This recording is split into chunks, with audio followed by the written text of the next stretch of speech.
الشيطان الرجيم بسم الله الرحمن الرحيم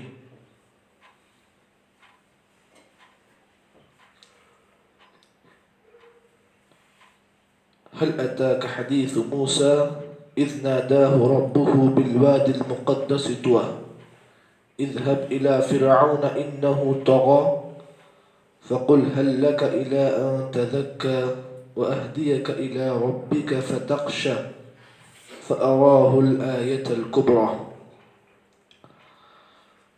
محترم بزرگان ملت اور نوجوان بھائیوں،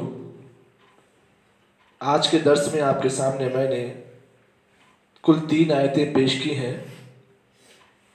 آیت نمبر 17 سے لے کر آیت نمبر 19 تک کی آپ کے سامنے تلاوت کی ہے۔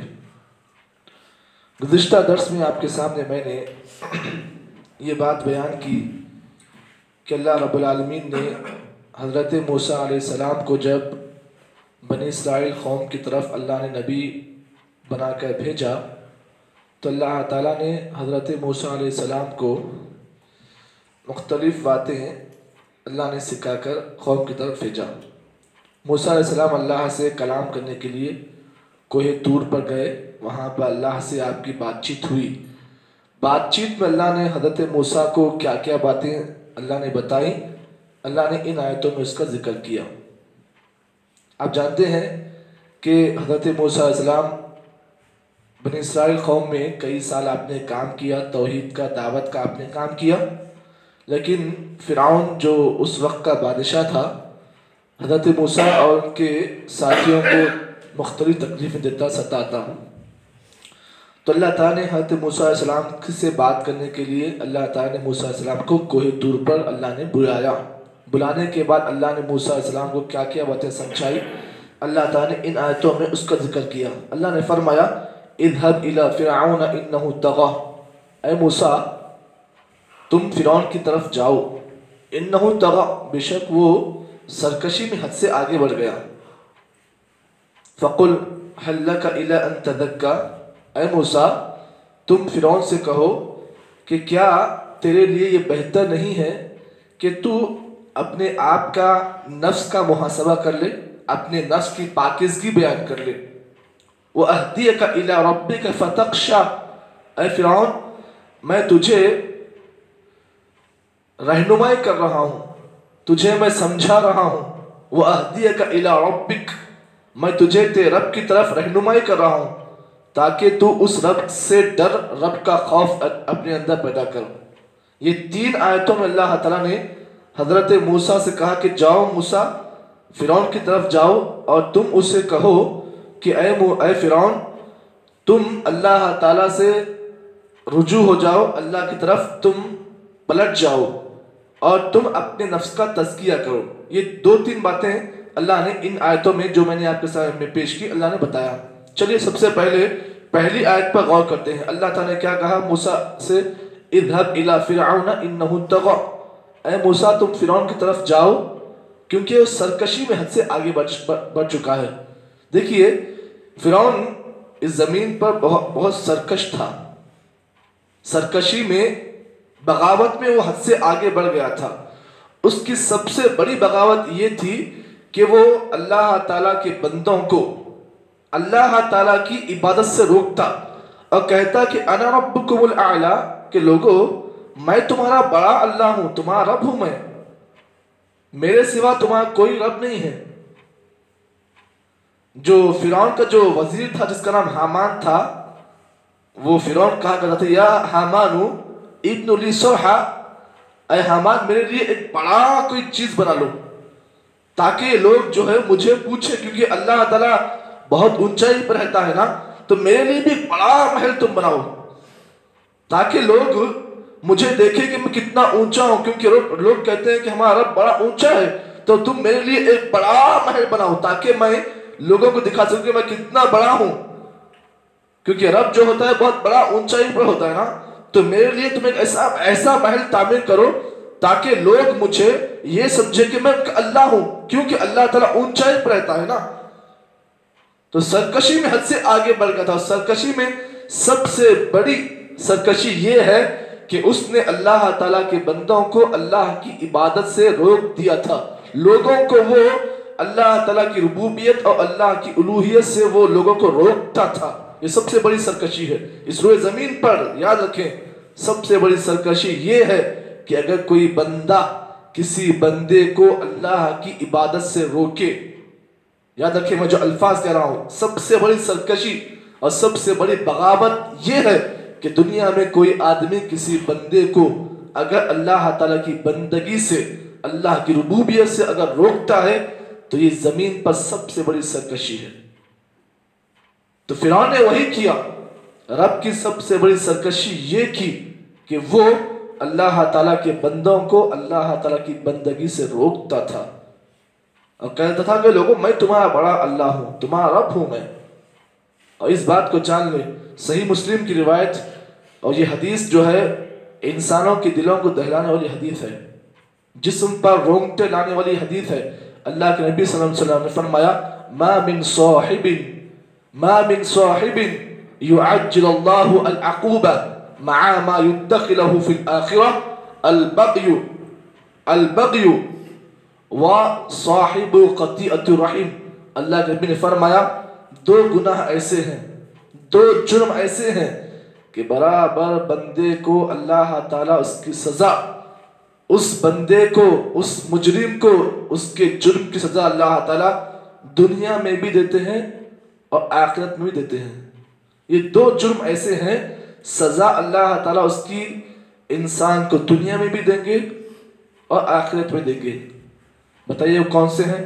شرک تو معلوم ہے آپ کو, شرک اگر کوئی بندہ کرتا ہے زمین پر تو اللہ تعالیٰ اس کا انجام یہ رکھا ہے کہ جنت اس پر حرام ہے. یہ تو طے ہے, یہ بالکل دو ٹوک بات ہے کہ اگر کوئی آدمی زمین پر اللہ کا شرک کرتا ہے, اللہ کے ساتھ شرک کرتا ہے تو اللہ نے اس پر جنت حرام کر دی ہے, یہ تو طے ہے. لیکن دو گناہ یہ اتنے خطرناک ہیں کہ اگر کوئی آدمی ان دو گناہوں کو کرتا ہے تو اللہ تعالیٰ اس کے دنیا میں ہی اسے عذاب اس کا عطا کرتے ہیں اور آخرت میں بھی اس کا عذاب اسے دیا جائے گا. سب سے پہلا گناہ البغیو, بغیو کہتے ہیں سرکشی, بغاوت, جسے آپ بغاوت کہتے ہیں, سرکشی کہتے ہیں, یہ طغیانی کہتے ہیں.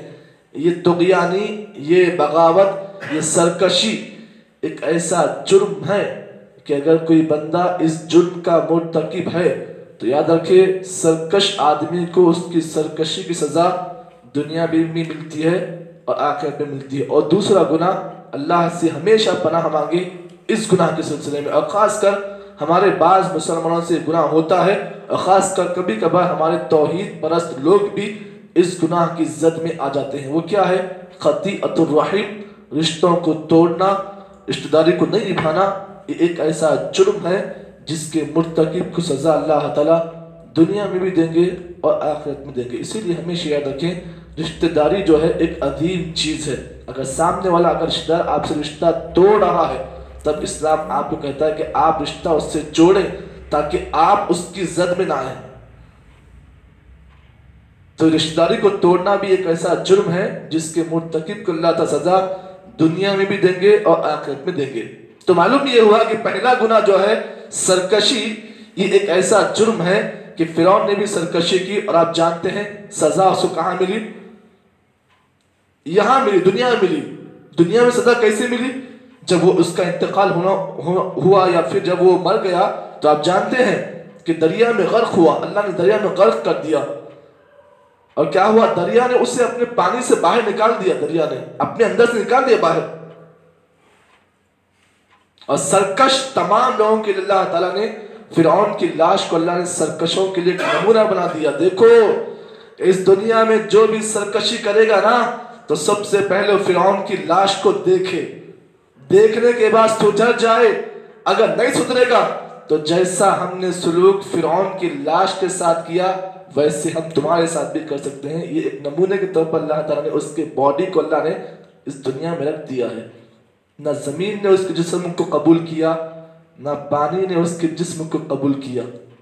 یہ سزا ہے ہر اس آدمی کے لیے جو اس زمین پر اللہ تعالیٰ کی سرکشی کرتا ہے. تو اللہ تعالیٰ نے موسیٰ کو وہی کہا کہ اے موسیٰ السلام آپ فرعون کے پاس جاؤ, بے شک وہ بڑا سرکش ہو گیا ہے۔ اس کی ایک اور سرکشی یہ بھی تھی، ایک تو یہ اللہ تعالیٰ کے بندوں کو اللہ کی بندگی سے روکتا، ایک دوسری سرکشی اس کی یہ بھی تھی کہ فرعون نے یہ کام لوگوں میں عام کیا تھا۔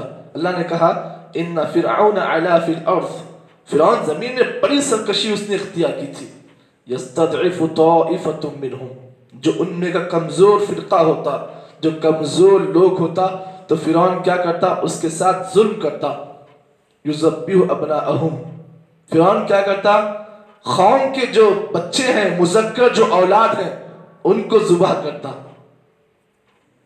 اور لڑکیوں کو زندہ رکھتا۔ کیوں؟ اس لیے کہ فرعون کے پاس ایک نجومی تھا، اس نے کہا تھا دیکھو بنی اسرائیل میں ایک بچہ پیدا ہوگا، وہ بچہ کیا کرے گا؟ تیری سلطنت کو تجھ سے چھینے گا اور تیرا خاتمہ بھی اسی بچے کے ہاتھ پر ہوگا۔ اور فرعون کو یہ اس نجومی نے یہ بھی کہا تھا دیکھو وہ بچہ ہو نہ ہو بنی اسرائیل میں پیدا ہوگا۔ تو فرعون کیا کرتا تھا؟ بنی اسرائیل جو فرقہ تھا، یہ بنی اسرائیل جو جماعت تھی، بڑی کمزور جماعت تھی۔ یہ کیا کرتا تھا؟ بنی اسرائیل میں اگر اس کو معلوم ہوتا کوئی بچہ پیدا ہوا ہے کسی گھر میں تو فوری کیا کرتا؟ اپنے لوگوں کو بھیجتا، اس بچے کو مار دیتا۔ کیوں؟ تاکہ اس نے یہ اعلان کیا تھا کہ اگر بنی اسرائیل قوم میں کوئی بھی لڑکا اگر پیدا ہو جائے اسے مار دینا۔ اگر لڑکی پیدا ہو تو کوئی مسئلہ نہیں، لیکن لڑکا پیدا نہیں ہونا۔ کیوں؟ مجھے ڈر ہے کہ بنی اسرائیل میں اگر کوئی لڑکا پیدا ہو گیا نا تو جیسے نجومی نے کہا تھا کہ تیری سلطنت کو اس سے تجھے خطرہ ہے، تیری جان وہ بچہ لے لے گا، خطرے کے طور پر اس نے یہ اعلان کیا تھا۔ اللہ تعالیٰ کہتے ہیں نا جسے اللہ بچائے اسے کون چکی بولتے نا، تو اللہ تعالیٰ نے حضرت موسیٰ علیہ السلام کو بنی اسرائیل میں اللہ نے پیدا کیا۔ پیدا کرنے کے بعد جانتے ہیں پورا واقعہ کہ حضرت موسیٰ کی والدہ نے آپ کے ساتھ کیا سلوک کیا، آپ تمام چیز جانتے ہیں۔ پیدا ہونے کے بعد آپ کو دریا میں ڈال دیا صندوق میں رکھ کر، اور وہی دریا کا جو صندوق جو ہے پانی میں ایسے ایسے ایسے کرتے کرتے فرعون کا جو دربار تھا وہاں پر صندوق پہنچا۔ فرعون کی جو بیوی تھی حضرت آسیہ، دیکھا کہ صندوق آ رہا ہے، کہا گیا دیکھو صندوق میں کیا ہے، کھول کر دیکھا گیا تو ماشاءاللہ بڑا خوبصورت بچہ ہے، بڑا خوبصورت بچہ۔ بیوی نے کہا کہ اے فرعون مجھے اس بات کا ڈر ہے کہ ہم اکیلے ہوئے مر جائیں گے تو ہماری سلطنت کو کون سنبھالے گا، بہتر یہ ہے کہ اس بچے کو ہم اپنے اولاد بنا لیں تاکہ یہ بچہ ہمارے لیے بعد میں ہماری آنکھوں کی ٹھنڈک بنے گا۔ اسے کیا معلوم کہ جس بچے کو آنکھوں کی ٹھنڈک کے طور پر کہا جا رہا ہے وہی بچہ موسیٰ علیہ السلام ہے، اور موسیٰ کی پیدائش پوری فرعون کے دربار میں ہوئی۔ بچہ دودھ پلانے کے لیے بچے کو تڑپنا شروع ہوا بچے کا، تو فرعون نے کیا کیا؟ پورے عورتوں کو جمع کیا، دیکھیں گے اس کا دودھ کسے لگتا ہے۔ حضرت موسیٰ کی والدہ دیکھ رہی تھی کہ میرا بچہ بلک رہا ہے دودھ کی وجہ سے، آئی اور بچے کے سامنے انہیں پیش کیا گیا۔ بچہ حضرت موسیٰ علیہ السلام نے اپنی والدہ کے دودھ کو پیا۔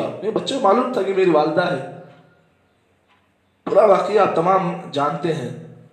تو یہ تمام واقعے سے بتانا یہ چاہ رہا تھا کہ فرعون کا یہ جرم یہ بھی تھا، سرکشی ایک یہ بھی تھی کہ بنی اسرائیل میں اگر کوئی بچہ پیدا ہوتا تو فرعون اسے مار دیتا، اگر بچیاں پیدا ہوتی تو اسے چھوڑ دیتا۔ یہ بھی اس کا بہت بڑا جرم تھا، یہ بھی اس کی بہت بڑی سرکشی تھی۔ تو اللہ نے کہا اذهب الى فرعون انه طغى فقل هل لك الى ان تزكى، اے موسیٰ تم فرعون کو کہو کہ اپنے نفس کی پاکیزگی بیان کر لے، اور یہ بات جانے کہ اس انسان کو چاہیے کہ ہر انسان کو اپنے نفس کی پاکیزگی کا سوال اللہ کے سامنے کرنا چاہیے، کیونکہ اللہ تعالیٰ جس انسان کا نفس پاک و صاف ہوتا ہے اللہ نے اس سے ہی کامیاب کہا۔ اللہ نے قرآن مجید میں کہا سورہ شمس پر اللہ نے فرمایا قد افلح من زکاہا وقد خاب من دساہا، تحقیق کہ وہ انسان کامیاب ہے جس نے اپنے نفس کا صفائی کی، نفس کی پاکی بیان کی، وقد خاب من دساہا، اور تحقیق کہ وہ انسان ناکام ہے، وہ انسان نامراد ہے جس نے اپنے نفس کا تزکیہ نہیں کیا۔ نفس کا تزکیہ کا مطلب یہ ہے کہ انسان اپنے نفس کے اندر سے تمام بری عادتوں کو، تمام برے صفات کو،